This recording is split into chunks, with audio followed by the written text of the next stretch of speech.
सुरु गरौँ आजको फर्स्ट क्वेसनबाट। प्रश्न number 1, the account that records income expenses gains and losses are dot dot dot. त्यहाँ के हुन्छ एन्सर एबिसिडी। अप्सनहरू यस प्रकार छन्। Option A personal account, option B real account, option C nominal account, option D none of the above.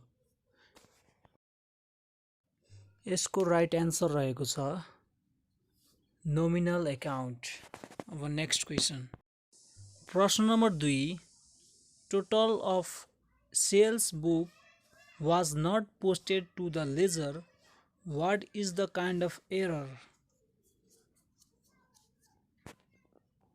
अप्सनहरू यस प्रकार छन्। Option A error of omission, option B error of commission, option C error of principle, option D compensating error. यसको right answer के हो comment गर्नुहोस् ल।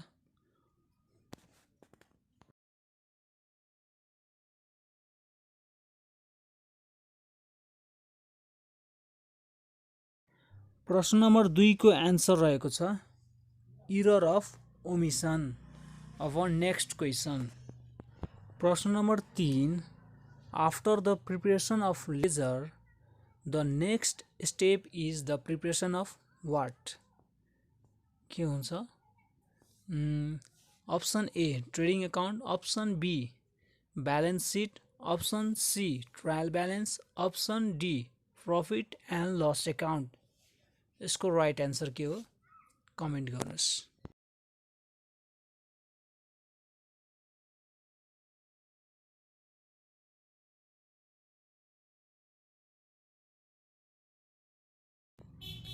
After the preparation of ledger, the next step is the preparation of trial balance. Our next question. प्रश्न number 4, treatment of goods giving as free sample are what? A मा added to carriage inward, B added to bad debt, C deducted from advertisement expenses, D deducted from purchases। यसको के हुन्छ right answer comment गर्नु।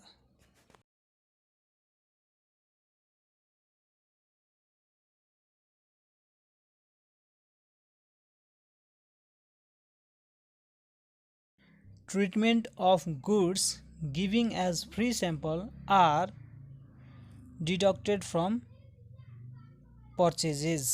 Our next question. प्रश्न number 5, Nepal राष्ट्र bank ऐन 2058 कहिले लागू भएको हो? अप्सन ए 2058 7 महिना 17 गते, अप्सन बी 2058 8 महिना 17 गते, अप्सन सी 2058 9 महिना 17 गते, अप्सन डी 2058 10 महिना 17 गते।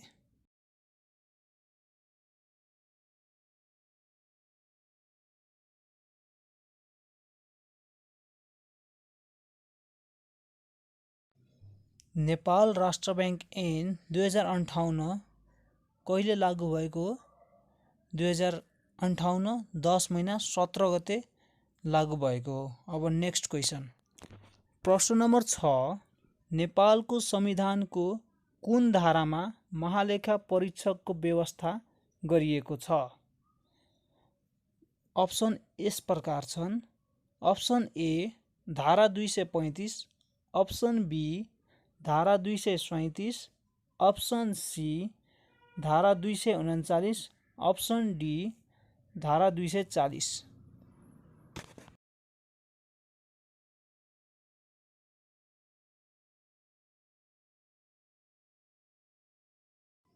नेपालको संविधानको कुन धारामा महालेखा परीक्षकको व्यवस्था गरिएको छ?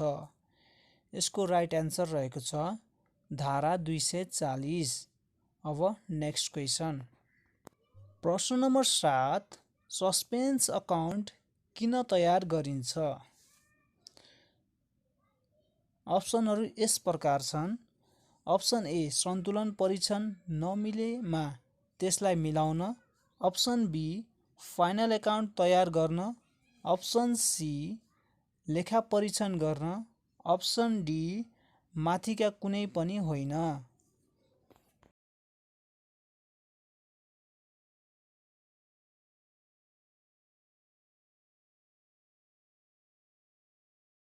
सस्पेन्स अकाउन्ट किन तयार गरिन्छ? यसको राइट एन्सर रहेको छ अप्सन ए सन्तुलन परीक्षण नमिलेमा त्यसलाई मिलाउन। अब नेक्स्ट क्वेसन। प्रश्न नम्बर 8 कपिराइट्स कस्तो प्रकारको सम्पत्ति हो? अप्सनहरू यस प्रकार छन्। Option A fixed assets. Option B current assets. Option C fictitious assets. Option D intangible assets.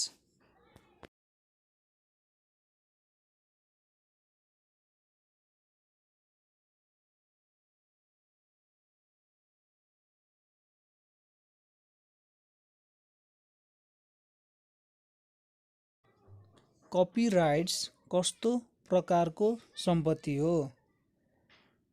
यसको राइट एन्सर रहेको छ अप्सन डी इन्टेन्जिबल एसेट्स। अब प्रश्न नम्बर 9 नेपाल राष्ट्र ब्याङ्क ऐन 2058 अनुसार कति दफामा गभर्नरको काम, कर्तव्य र अधिकारको व्यवस्था गरिएको छ? अप्सनहरू यस प्रकार छन्। अप्सन ए दफा 20। अप्सन बी दफा 25। अप्सन सी दफा 30। अप्सन डी दफा 31। नेपाल राष्ट्र ब्याङ्क ऐन 2058 अनुसार कति दफामा गभर्नरको काम, कर्तव्य र अधिकारको व्यवस्था गरिएको छ? यसको राइट एन्सर रहेको छ सी दफा 30। अब नेक्स्ट क्वेसन। प्रश्न नम्बर 10 नेपाल राष्ट्र ब्याङ्कको लेखा परीक्षण कसले गर्छ? अप्सनहरू यस प्रकार छन्। अप्सन ए महालेखा परीक्षक। अप्सन बी स्वतन्त्र लेखा परीक्षक। अप्सन सी कोष तथा लेखा नियन्त्रणको कार्यालय। अप्सन डी ब्याङ्कको कुनै कर्मचारी।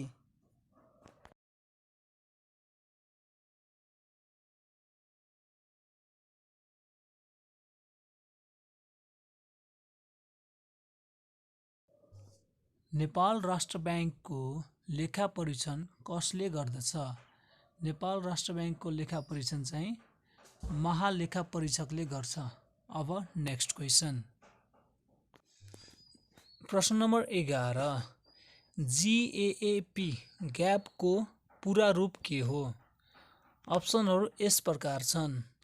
Option A generally accepted auditing principle. Option B globally accepted accounting principle. Option C generally accepted accounting principles. Option D globally accepted auditing principles.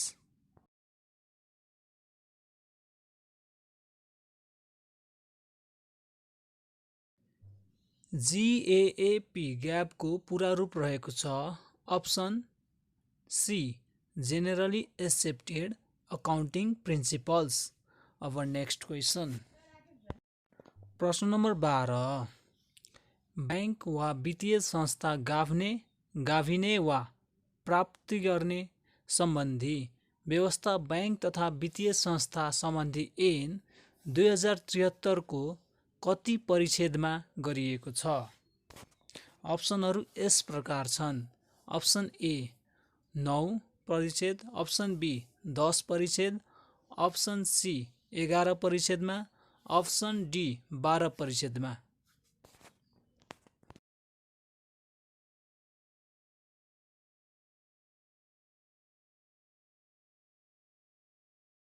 यसको राइट एन्सर रहेको छ अप्सन बी 10 परिच्छेदमा। अब नेक्स्ट क्वेसन। प्रश्न number 13 VAT लागू गर्ने पहिलो shark राष्ट्र कुन हो? अप्सनहरू यस प्रकार छन्: A Nepal, B Bharat, C Bhutan, D Pakistan.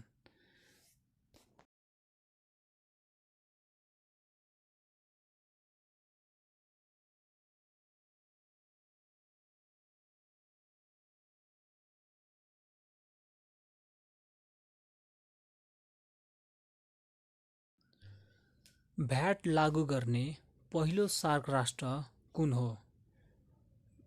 VAT लागू गर्ने पहिलो सार्क राष्ट्र चाहिँ पाकिस्तान हो है। अब नेक्स्ट क्वेसन, प्रश्न नम्बर 14, सोहराय पर्व कुन जातिले मनाउने पर्व हो? अप्सनहरू यस प्रकार छन्: option A Rajbanshi, option B Tharu, option C Thakali, option D Satar. Sohrai पर्व कुन जातिले मनाउने पर्व हो? Option A Rajbanshi, option B Tharu, option C Thakali, option D Satar. Sohrai पर्व कुन जातिले मनाउने पर्व हो? सोहराय पर्व चाहिँ सतार जातिले मनाउँछ। अब नेक्स्ट क्वेसन, प्रश्न number 15, global citizen from Gulmi नामक पुस्तकका लेखक को हुन्? अप्सनहरू यस प्रकार छन्: अप्सन ए सुभाष घिसिङ, option B Kulchandra Gautam, option C Madanmani Dixit, option D Gopal Parajuli.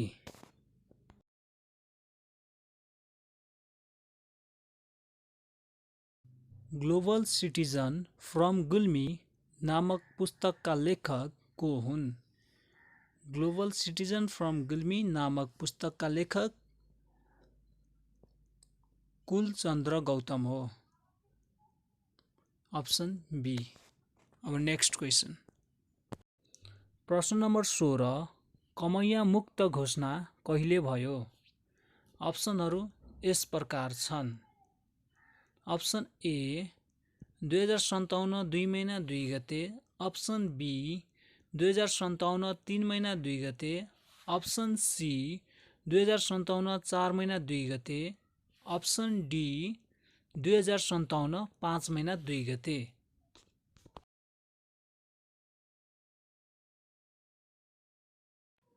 कमैया मुक्त घोषणा कहिले भयो?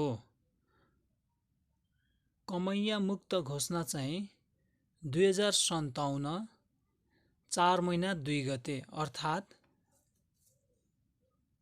साउन 2 गते भएको हो। अब नेक्स्ट क्वेसन, प्रश्न नम्बर 17, कुन जातिमा मानिस मरेपछि काटेर चिललाई खुवाइन्छ? अप्सनहरू यस प्रकार छन्: अप्सन ए कुसुन्डा जाति, अप्सन बी डोल्पो जाति, अप्सन सी राउटे जाति, अप्सन डी मगर जाति।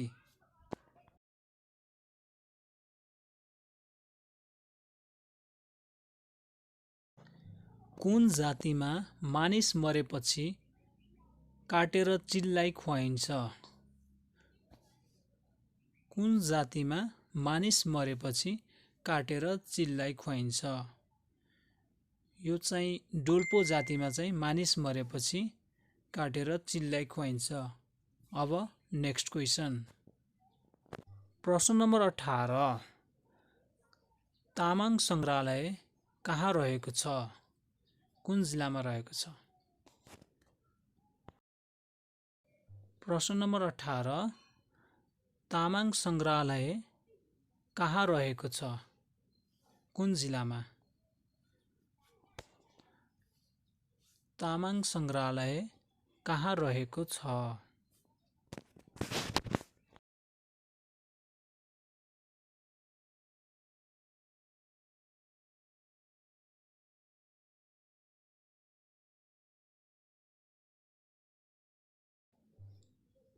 तामाङ सङ्ग्रहालय चाहिँ रसुवा धुन्चेमा रहेको छ। अब नेक्स्ट क्वेसन। प्रश्न नम्बर 19, पहिलोपल्ट इन्टरनेट ब्याङ्किङ सुरु गर्ने ब्याङ्क कुन हो? प्रश्न नम्बर 19, पहिलोपल्ट इन्टरनेट ब्याङ्किङ सुरु गर्ने ब्याङ्क कुन हो? प्रश्न नम्बर 19, पहिलोपल्ट इन्टरनेट ब्याङ्किङ सुरु गर्ने ब्याङ्क कुन हो?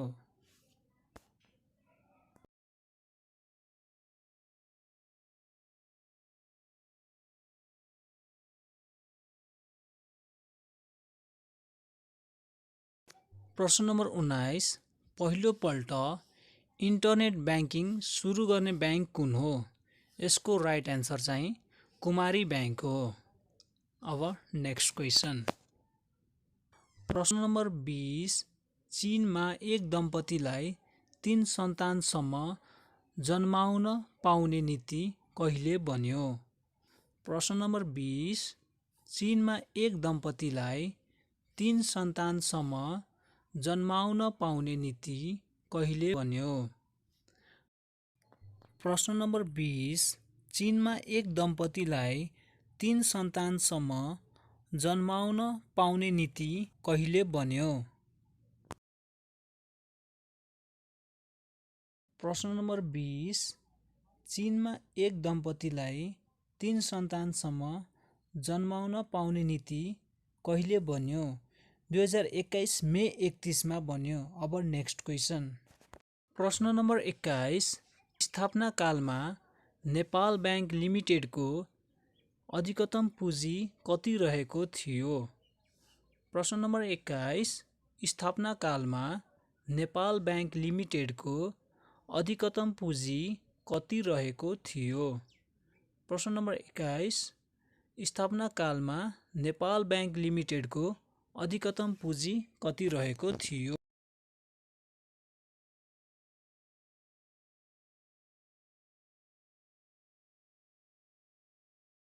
प्रश्न नम्बर 21, स्थापना कालमा नेपाल ब्याङ्क लिमिटेडको अधिकतम पुँजी कति रहेको थियो? नेपाल ब्याङ्क लिमिटेडको अधिकतम पुँजी चाहिँ 1 करोड रहेको थियो। अब नेक्स्ट क्वेसन। प्रश्न नम्बर 22, रातो मच्छिन्द्रनाथको जात्रा चलाउने राजा को हुन्? प्रश्न नम्बर 22, रातो मच्छिन्द्रनाथको जात्रा चलाउने राजा को हुन्? प्रश्न नम्बर 22, रातो मच्छिन्द्रनाथको जात्रा चलाउने राजा को हुन्?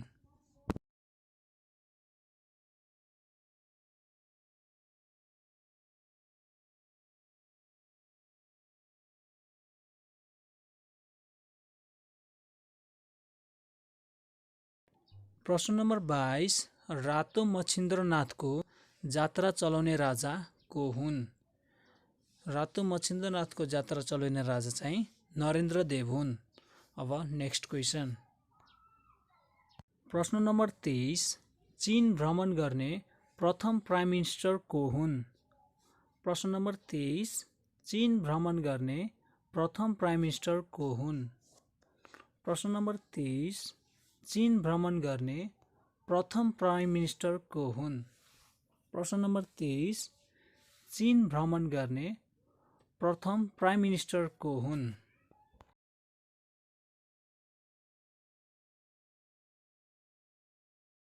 प्रश्न नम्बर 23, चीन भ्रमण गर्ने प्रथम प्राइम मिनिस्टर को हुन्? चीन भ्रमण गर्ने प्रथम प्राइम मिनिस्टर चाहिँ टङ्क प्रसाद आचार्य हुन्। अब नेक्स्ट क्वेसन। प्रश्न नम्बर 24, सुन एक रासायनिक तत्त्व हो, त्यसको प्रतीक चिन्ह के हो? प्रश्न नम्बर 24, सुन एक रासायनिक तत्त्व हो, त्यसको प्रतीक चिन्ह के हो? प्रश्न नम्बर 24, सुन एक रासायनिक तत्त्व हो, त्यसको प्रतीक चिन्ह के हो? प्रश्न नम्बर 24, सुन एक रासायनिक तत्त्व हो, त्यसको प्रतीक चिन्ह के हो?